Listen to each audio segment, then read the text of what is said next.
India is on fire. जी हां दोस्तों, भारत इस समय पूरे एक्शन मोड में आ चुका है, खासकर कि उन देशों के खिलाफ जो भारत के खिलाफ भेदभावपूर्ण रवैया अपनाते हैं और भारत को अपनी नजरों में कुछ नहीं समझते। भारत ही देशों को अब ठिकाने लगाने शुरू कर चुका है, टिट फॉर टैट रणनीति के तहत, यानी कि जैसे को तैसे की रणनीति भारत ने अपनाई है और इसका सबसे बड़ा शिकार बना है यूरोपियन यूनियन। जी हां, आप जानते ही हैं कि यूरोपियन यूनियन में यूरोप के 27 अमीर देश आते हैं और आजादी के बाद से ही इन्होंने भारत के साथ भेदभावपूर्ण रवैया आया है। खासकर कि हाल ही के कुछ सालों में जब से भारत की आर्थिक तरक्की हुई है, तो भारतीय कंपनियां इनके निशाने पर हैं। भारत के जितने भी प्रोडक्ट हैं, उनके खिलाफ एक्स्ट्रा स्क्रूटनी की जा रही है, यानी कि उन्हें निशाना बनाया जाता है। उनके प्रोडक्ट में छोटी-छोटी कमियां निकालकर उन्हें या तो रिजेक्ट कर दिया जाता है या फिर उनके खिलाफ एक्स्ट्रा टैरिफ लगाया जाता है। यानी कि भारतीय प्रोडक्ट को या तो बैन कर देते हैं यूरोप में कि आपकी एंट्री नहीं होगी, फलानी कमी है, कोई और कमी है, या फिर उनके ऊपर टैक्स लगा दिया।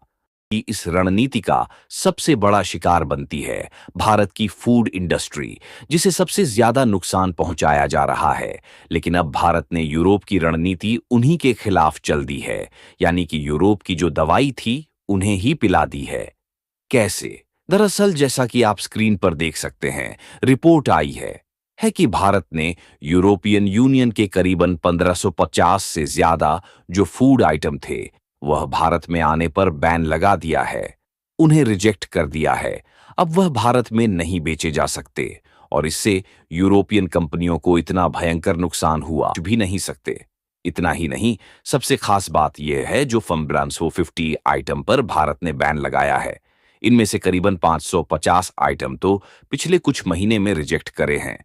भारत ने उससे पहले जो 1000 आइटम थे वो पिछले 1.5 सालों में भारत ने रिजेक्ट करे हैं।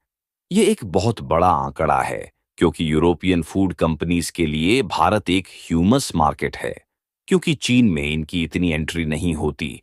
ऐसे में भारत इनके लिए अति महत्वपूर्ण है। लेकिन भारतीय जो सरकार है, उसने जिस प्रकार से एक्शन लिया है इनके खिलाफ, इनका भारत में जी हैं यूरोपियन यूनियन के पास कि आप भारत सरकार से बात कीजिए, ये बैन हटवाए, वरना हमारी तो लंका लग जाएगी। और यूरोपियन यूनियन आया भी है, लेकिन भारत ने साफ संदेश दे दिया है कि पहले आप अपना रवैया सुधारी।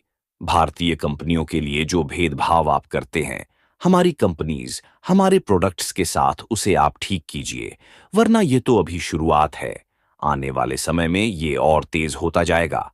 आपको बता दूं कि यह मुद्दा अब इतना ज्यादा बड़ा बन चुका है कि इसकी वजह से भारत और यूरोपियन यूनियन के बीच में जो फ्री ट्रेड एग्रीमेंट होने वाला था, यानी कि जिसके तहत पूरे यूरोप का मार्केट भारत के लिए खुल जाएगा, भारत का मार्केट पूरी यूरोपियन कंपनियों के लिए खुल जाएगा।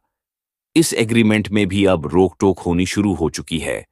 इसकी बातचीत भी अब कभी रुकती है, कभी चल पड़ती है। इस वजह से यह डील भी डिले हो रही है।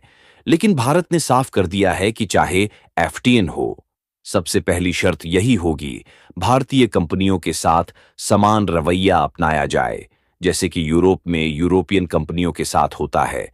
लेकिन मेरा सुझाव यह है, यही हमें करना होगा साउथ ईस्ट एशियाई कंपनियों के साथ, यानी कि जो इंडोनेशिया, मलेशिया, वियतनाम की कंपनियां होती हैं ना, ये भी भारत को इससे ज्यादा नुकसान पहुंचाती है।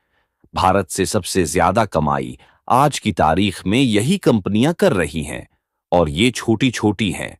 ऐसे में इनका अमाउंट हमें दिखता नहीं, लेकिन अगर आप इन्हें जोड़ेंगे तो आप पाएंगे कि ये यूरोपियन यूनियन से भी 4 चंदे आगे हैं।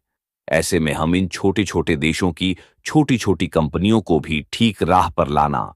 सारे अगर देश से सामान आते हैं, जिसमें कई सारे देश बहुत ही ज्यादा फेमस है और वहां का प्रोडक्ट भी फेमस है, लेकिन इंडिया ने क्या किया, कई सारे देश का प्रोडक्ट में बैन लगा दिया। दोस्तों, पता है क्यों क्यों उसने गलत गलत बात बोली भारत को, जिससे भारत को आ गई गुस्सा, जिसके कारण कई सारे प्रोडक्ट पर बैन लग गया दोस्तों, जिसके कारण उधर की कंपनियों को लगने लगा घाट। तो अब यूरोपीय कंपनी को भी भारत में कुछ सामान को बैन लगा था, लेकिन अब फिर से छोड़ा जाएगा। नरेंद्र मोदी जी से उसकी को कई सारे कंपनियों ने भारत की प्रोडक्ट पर बैन लगाया था, जिसके कारण भारत को भी गुस्सा आ गया और भारत ने भी उधर की जितनी भी सामान भारत में आती है उनकी सारी कंपनियों का बैन लगना स्टार्ट कर दिया, जिससे यूरोपियन कंपनी को बहुत ही ज्यादा घाटा लगा। दोस्तों, और घाटा लगने के कारण यूरोपियन कंपनी ने नरेंद्र मोदी जी से बात किया और भी कई सारे कंपनियों से बात किया, जिसके कारण लगता है भारत फिर से एक बार प्रॉफिट बनाएगा दोस्तों, क्योंकि भारत में कई सारे प्रोडक्ट अभी भी बिक रहे हैं जो बना है, लेकिन भारत इसी से ज्यादा पैसा कमाता है। आपको पता होगा, और 2 नंबर का धंधा ज्यादा होता है।